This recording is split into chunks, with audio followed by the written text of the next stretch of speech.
welcome everyone. Here we are again for our weekly WeAwake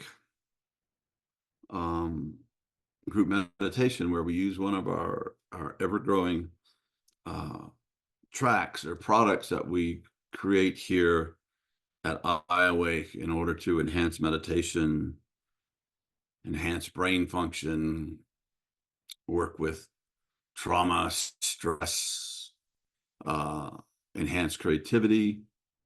And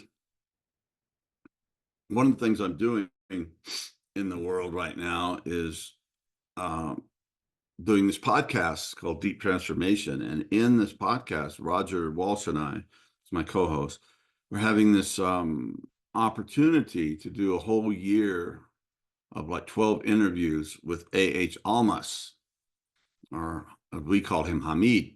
It's his nom de plume is A.H. Almas. He's written many books. And we've been going through his opus magnum. That's just this huge work. And he's truly one of the great sages of our times and perhaps all times. He's an amazing, amazing man. And one of the things that I was studying the other day that Hamid said is that the purpose of inner work, you can take notes if you want, the purpose of inner work is to become aware of the field of consciousness itself. Wow. And that is a great mystery. And even with all our scientific and technological sophistication, they still call it the hard problem of consciousness, but they can't explain it. They're not sure what it is. And your reductionist scientists that think everything is just materialistic, three-dimensional, and say that there's really no consciousness. It's just an illusion. We're deluding ourselves to think we're conscious, which is not very satisfactory, because how can we even perceive the delusion of being conscious without consciousness? It's hard. And so, Hamid said to be aware of this pure field of consciousness, and he calls it in the individual field, he calls it the soul. And this is kind of a very mysterious thing that is very holographic. Each part contains the all. And it's not, it kind of, you can think of it as gas or water, but it's very,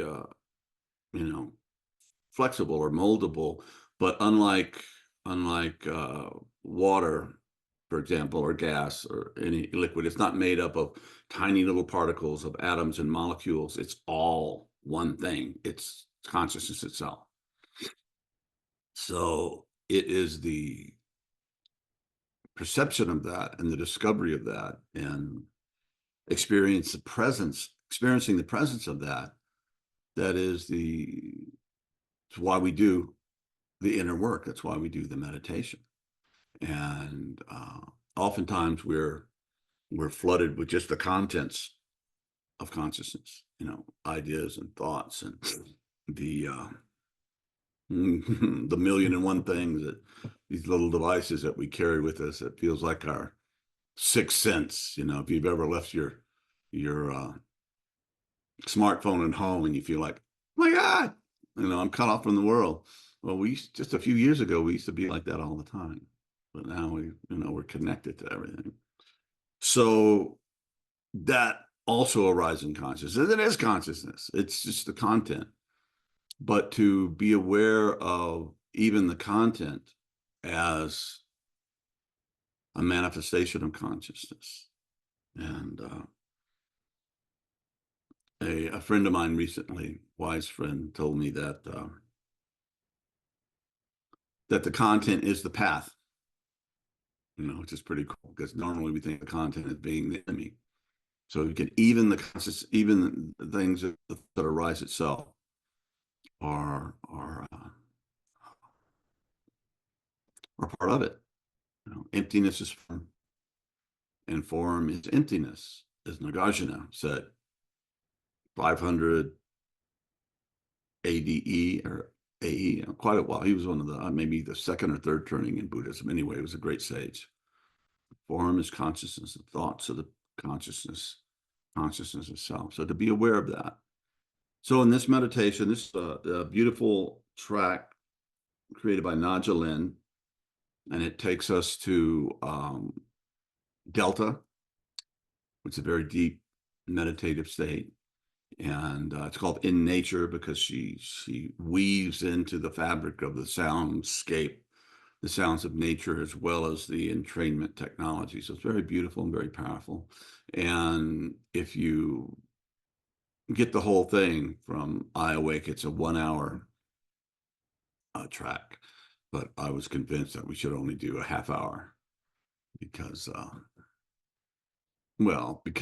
just because. But an hour, in meditation, normally more is more, and using these tracks, if you really want to get, I mean, 5, 10, 15 minutes, at least 10 minutes probably is really good. But if you can do an hour, 2 hours, it gets very, very powerful. So in this meditation,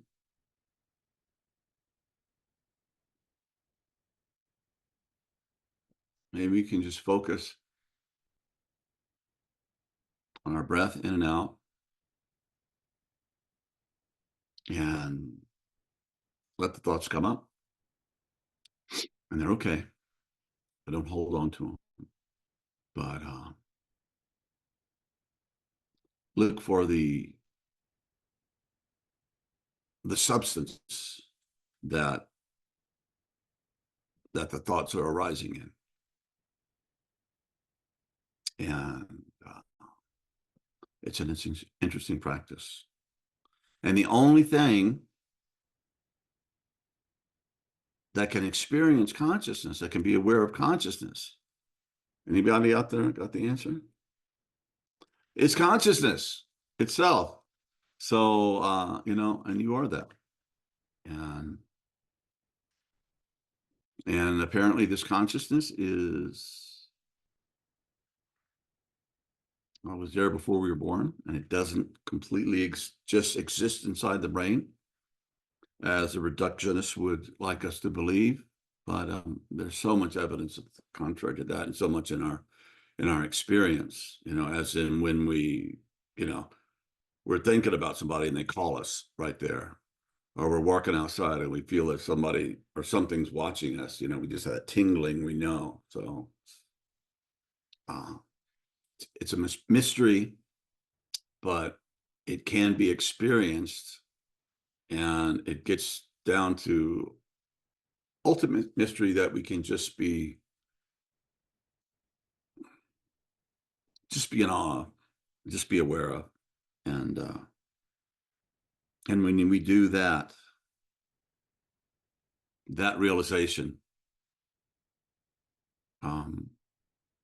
fills us with peace and the presence of presence and a deeper understanding of who and what we are beyond just this little, body self. That's very important. It's very cool. Took a long time to get here, but it's just a stage. It's not the end product. It's something. There's even higher realizations that this human brain and all this makes possible, and even our technologies and all things we've developed in this amazing journey as a human species. So, with all that, let's turn this thing on. And this is tunes us to the solfeggio frequency, which is in Delta, and it's called the frequency of love for whatever reason. I guess when people are experiencing love, the brain seems to manifest these particular brainwave states. So that's a good thing, because we do need it. So shall we begin?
No.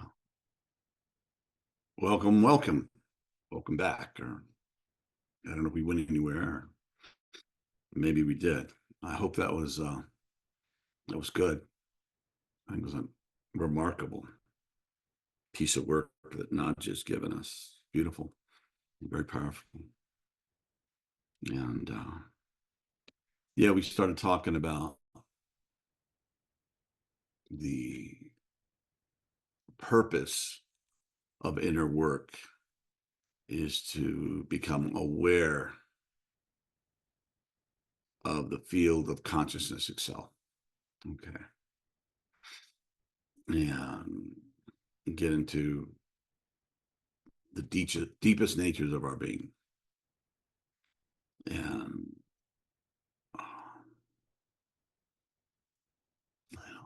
you know, and we confront the great mysteries that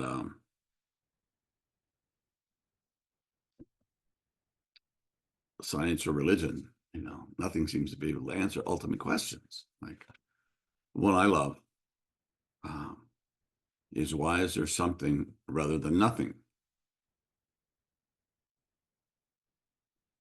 Uh, you know, Science certainly can't answer that. And of course, if you're have experience of God, or you're somebody that has a relationship with God or a faith, well, because God created everything. So who created God? Right. So it gives you one step further, maybe, but it doesn't give you the ultimate answer. But it does.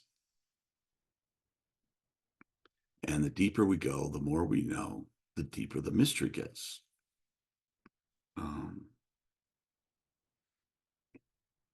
It drives scientists nuts, because think of all this time we're supposed to be getting closer to understanding things, and we understand a lot of things, but these ultimate things we don't know.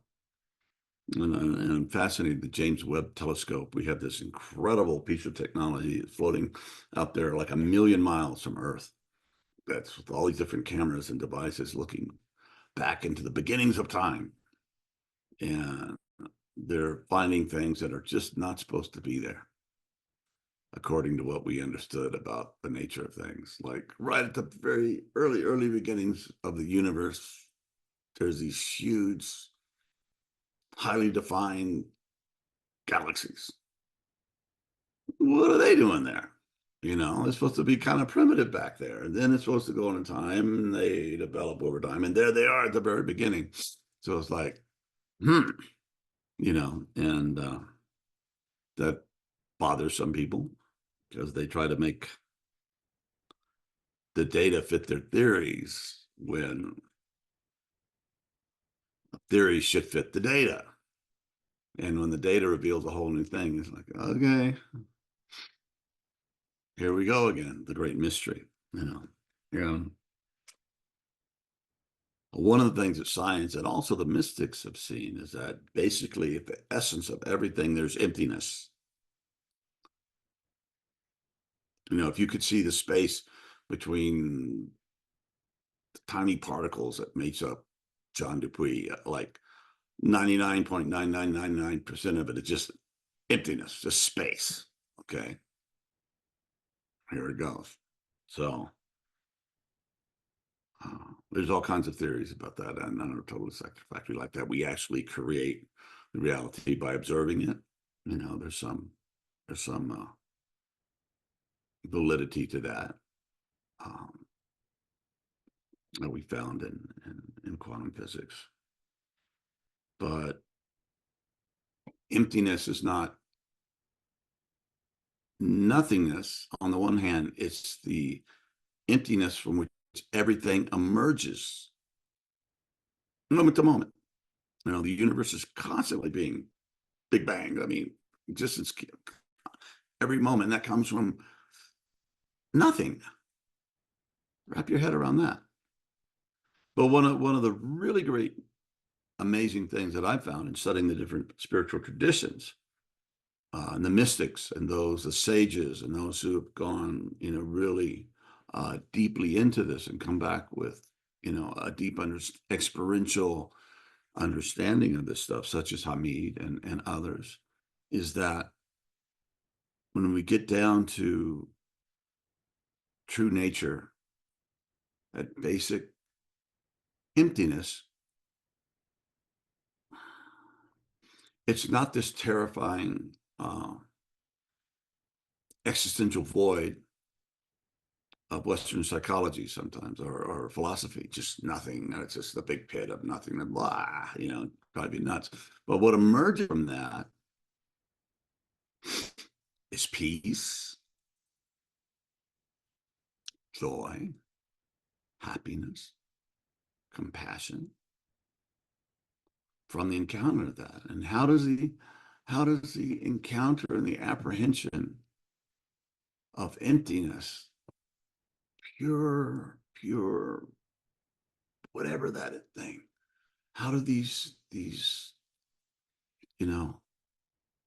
amazing virtues that are at the highest level of our possible human development, how does that emerge from that? I don't know. Absolutely clueless, but that seems to be the way it is. That's what we find when we go there. It's the end of the dream. It's the end of the nightmare. It's like, there it is. And Hamid talks about in terms, he doesn't talk about enlightenment so much, at least not what I've been reading lately. He talks about realization. It's the understanding. It's the encounter. It's the remembering. Like, oh.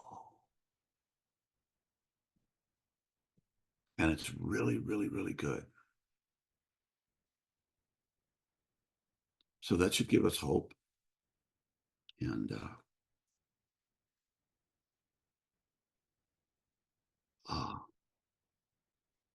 yeah, you get there, you have this understanding, you don't turn into, now I can control the universe because I understand everything. It doesn't create evil. It creates kindness and goodness and compassion. And the end of the dream, the end of the nightmare. So yeah, so that's why it's important that we do the work, because he talks about in his writings, check out the podcast. He's a remarkable man. He talks about the journey of ascent, where you go up the mountain to the ultimate realization, enlightenment, if you will. Boom, it's all there. It's just, and that's not the end of it. That's just the beginning. And it's a problem because a lot of people just like to stay there. I mean, what if you get to this place of just eternal bliss and beauty and beyond my limited vocabulary to describe? Why wouldn't you just stay there? But that's not it. You have to go back down the mountain, back into the world to bring it home. Yeah, and that means caring about the plants, caring about the animals, caring about the air, caring about the earth, caring about the water, caring about the universe, caring about each other, cultivating our relationships, our friendships. Really important. One psychologist, famous guy, I can't remember his name at the moment, but he said that in our lives we may have a handful of important relationships, maybe two, maybe 10, 5 to 10 relationships. And how we negotiate that has a great deal to do with what kind of quality of our life, So love your friends, love yourself. Practice forgiveness, which is hard. But anyway, it's also one of the virtues that comes from this kind of apprehension of true nature, is the capacity to understand and have compassion and forgive. It's a big one, and it starts with self-forgiveness. If in fact you have a conscious soul that feels bad about having done bad things. Not all of us do, but that's a good thing. And then we can work on that and turn it around and clean up our messes and do the best we can. Because that's what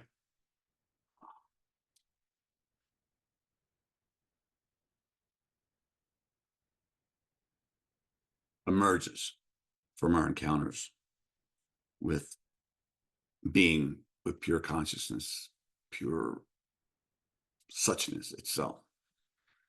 So, you know, the great question, I think it was Freud and Einstein, they were alive at the same time, and they were asked the question, is the universe friendly? It's a really good question. And I think the majority of the evidence of those people who are in the know go, yes, it is. So, and as one mystic told me one time, God has an agenda too. So yes, the universe is friendly, even though it looks like it's so sad right now what we're doing to one another. And so God help us. And yeah, so let the inner work be part of your life. And sometimes when I'm meditating, I found I just can't turn the old noggin off, the content. I'll just channel it, and I'll start praying and sending out, you know, love and compassion for starting with my, you know, little personal circle and going out to. It's a really nice practice, and I don't know what it does. You know, it feels good because I know there's probably people praying for the exact opposite thing that I'm praying for. So I guess the prayer is, God, let my thoughts be your thoughts, or let my prayers be your prayers. But it's good. It's good to reach out that way. And again, that can lead us into the direct experience, that mysterious, loving nothing that is at the same time everything. And one more little quote. No, shut up. Terence McKenna, I don't know if you guys remember him, but he was he was very much into psychedelics back in the 70s and 80s and 90s. I even met him one time at a get together, and I listened to his talk. He's a really, really brilliant guy. And he said this about the way science operates. He says, science basically says, give us one free miracle, and we'll figure out everything else. Just grant that things exist, and then we'll figure out all that stuff, you know. Okay, fair enough. Kind of humorous, but kind of very true at the same time. So anyway, thank you for being here again. And for those of you watching this live, or those of you who are watching this, you know, recorded, it's always here. And I believe our connections and our field work across time, or come from some place that time emerges from, or something mysterious like that. But it does connect us, and there is power in meditating together, putting our hearts together, praying together, you know, loving together, caring together, suffering together. So go deep, go deep. It's a good thing. It's good down there, or up there, or in there, or wherever that is. So, all right. Thank you, everyone. God bless.